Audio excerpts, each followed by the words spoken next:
Tanggal 20 Oktober sore saya pulang ke Solo. Bapak akan ngapain Pak setelah pelantikan Pak, setelah pensiun, setelah lagi menjabat, Bapak akan aktivitasnya ngapain Pak?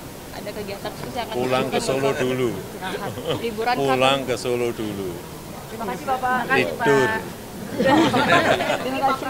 Ya, semuanya kita harus optimis bahwa tantangan-tantangan karena perlambatan ekonomi global, karena perubahan iklim, karena tensi geopolitik yang semakin memanas itu bisa kita selesaikan dan bisa kita hadapi. Karena dengan optimisme itu, apa yang direncanakan, yang di angka-angka yang ingin dicapai itu betul-betul bisa direalisasikan. Tanpa optimisme sulit. Dan saya ulang, hilirisasi dan digitalisasi menjadi kunci menuju ke sana. Pak, masih tentang optimisme Pak, untuk investasi ke IKN juga kan target 2024 ini sampai 4,4 kan sampai hari ini masih 58,4 triliun. Optimisme dari pemerintah itu Pak? Karena yang masuk itu sebenarnya kan banyaknya perlu diseleksi kan. Serius enggak? Kalau serius baru diberi peluang. Dan kita memang memilih.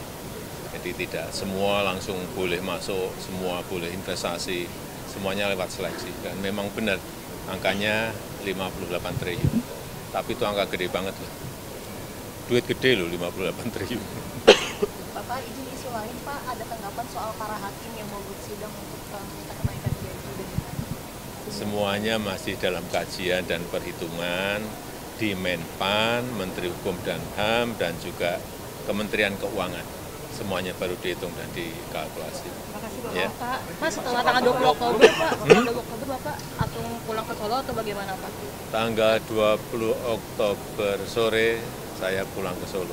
Bapak akan ngapain Pak setelah pelantikan Pak, setelah pensiun, setelah lagi menjabat, Bapak akan aktivitasnya ngapain Pak? Ada kegiatan khusus yang akan Pulang ke Solo dulu. Liburan Pulang ke Solo dulu.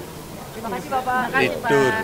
Terima kasih. Prabowo kan nanti pada saat pelantikan Bapak juga akan di DPR saat pelantikan bersama Pak Prabowo.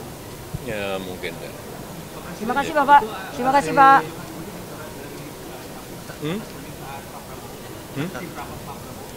Apa? Nama Pak Johan Budi. Itu kan semuanya telah saya serahkan kepada pansel, panitia seleksi. Tidak ada yang namanya saya mengintervensi atau meminta. Nggak ada sama sekali. Ya. Terima kasih Bapak. Terima kasih Pak. Terima kasih Pak.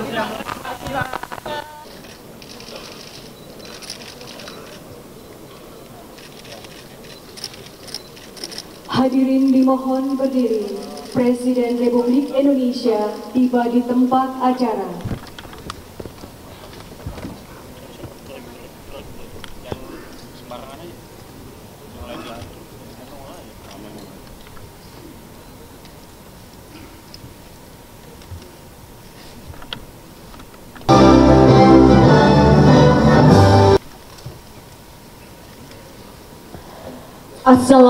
Selamat pagi dan salam sejahtera untuk kita semua.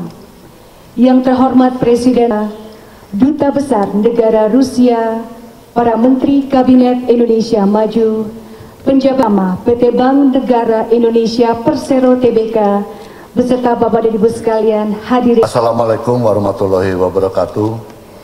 Selamat pagi, salam sejahtera Presiden Republik Indonesia, para ketua dan wakil ketua lembaga tinggi dan lembaga negara sudah hadir di sini.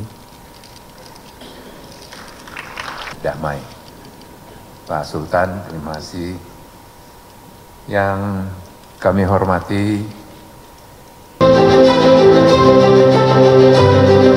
membangun dalam 10 tahun terakhir, fondasi kuat untuk membawa Indonesia menjadi negara maju berhasil dibangun dengan berbagai program dan terobosan.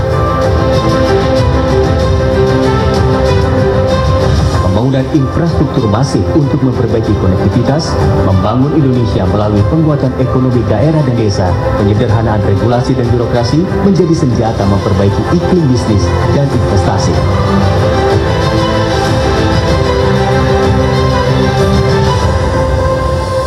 Di tengah berbagai guncangan dan tantangan ekonomi, mulai dari dampak pandemi, ketidakpastian global, hingga eskalasi ketegangan geopolitik, Indonesia tetap stabil dengan PDB tumbuh positif di kisaran rata-rata 5%. Iklim usaha terjaga, termasuk kepercayaan investor yang tercermin dari terus tumbuhnya realisasi investasi ke dalam negeri.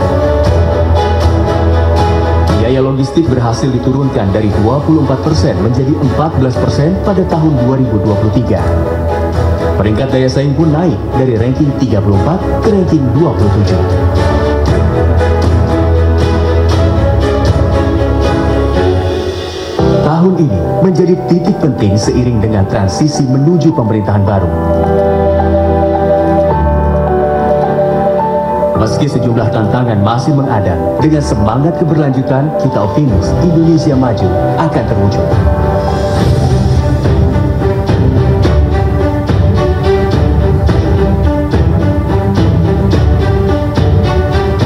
Dua tahun lalu dalam BNI Investor Daily Summit 2022, Presiden Joko Widodo menggarisbawahi pentingnya kolaborasi dan konsistensi di tengah perubahan fundamental dalam ekonomi global.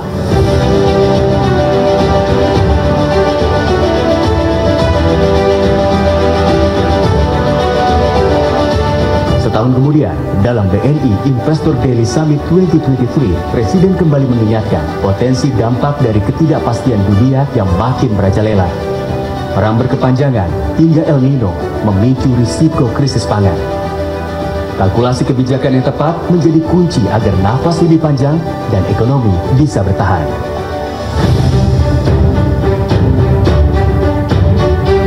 Untuk negara kita sebetulnya arah ke depan itu sudah jelas.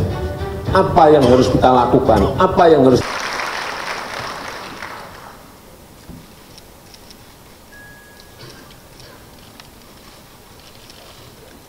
Selamat pagi, salam sejahtera bagi kita semuanya. Om Swastiastu, Namo Buddhaya, salam kebajikan.